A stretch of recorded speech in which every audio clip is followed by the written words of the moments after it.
The highlights of the 2013 report is summed up, I think, in one phrase: growth. Growth across the board.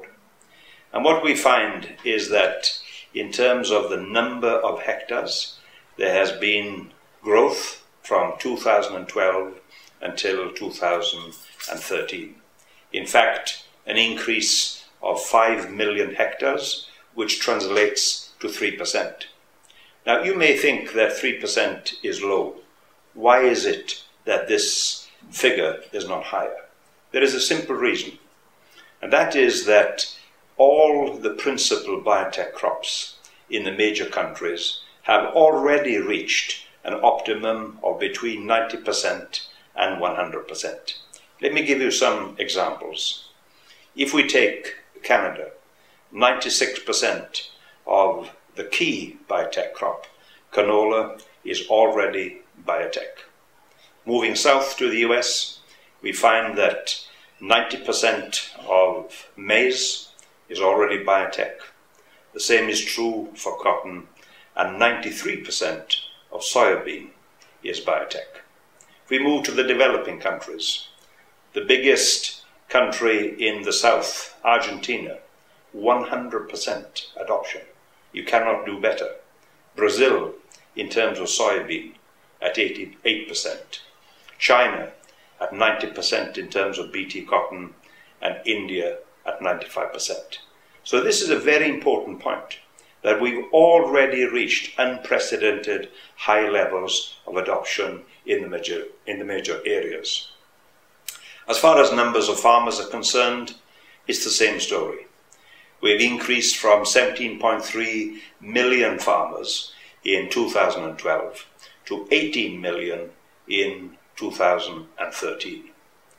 And remarkably, 90% of that 18 million, about 16.5 million, are small, resource-poor farmers in developing countries.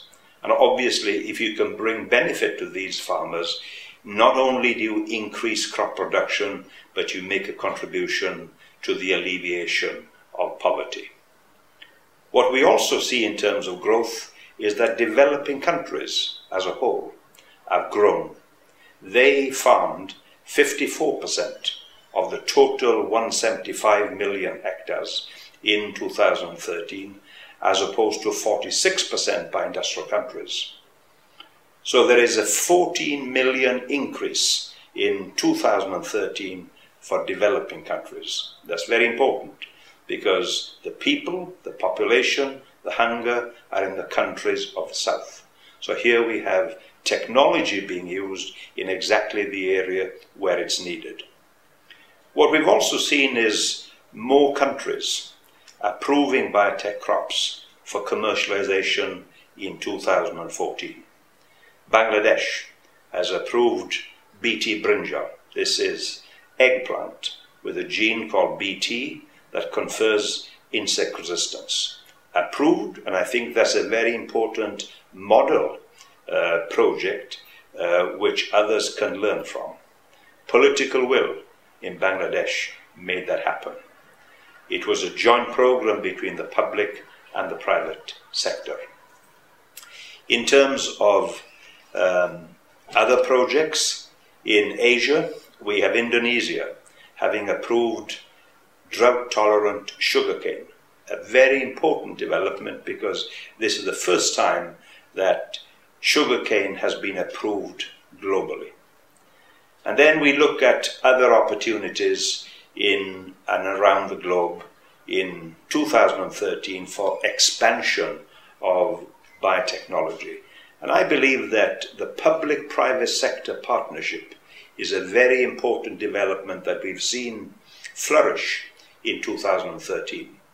Let me again give some examples. Mahiko, an Indian company, donated the BT gene for insertion in eggplant in Bangladesh. That project would not have been possible without donation from the private sector. Again, a working relationship between the public and the private sector. A very important project in Africa called WEMA, Water Efficient Maize for Africa, a donation of the technology from the private sector, funded by the Gates and the Buffett Foundation, managed through CIMMYT in Mexico, and administered by AATF. Cooperation. The word cooperation is a very important word in biotechnology. If you do not have the critical mass within the public or the private sector, you can create that by bringing together. So in general, there has been significant progress in 2013, and we expect these countries that have approved the products in 2013, of course, to really benefit for the first time from this technology when they are planted in 2014. I think one phrase captures a very important concept, and that is to say that you cannot feed the world of tomorrow with yesterday's technology. And what we are proposing here is that the North and the South work together harmoniously in order to address the big target for both of us, and that is feeding the world of 9 billion by 2050. I think in 2014, and all this started, of course, in 2013, there were very important developments in two areas, I think. First was the planting of the first biotech drought-tolerant maize in the US. Why is this important? It's simply important because drought is the biggest priority. It is the one that affects up to 1/3 of the 1.5 billion hectares of cropland that we have today. So in the US in 2013, we saw approximately 50,000 hectares planted by 2,000 farmers in the Corn Belt drought area, which in fact traditionally has suffered from lack of water. Now, the importance and the significance of that project is that this same technology has been donated by the private sector for use in Africa. So we feel that this is the first step in the development of the very new and very important technology that would particularly address the issues in Africa. Drought has been the killer in Africa since the beginning of time. It remains so today. So this contribution can be extremely important. The second one was the introduction of the first stacked soybean with both herbicide tolerance and the new gene for insect resistance. This was launched in Brazil in 2013, and the acreage there was 2.2 million hectares plus 0.3 million hectares in neighboring countries such as Argentina, Uruguay and Paraguay. The total hectarage in the launch was 2.5 million hectares. That is by far the biggest launch that we have seen since the introduction of this technology in 1996.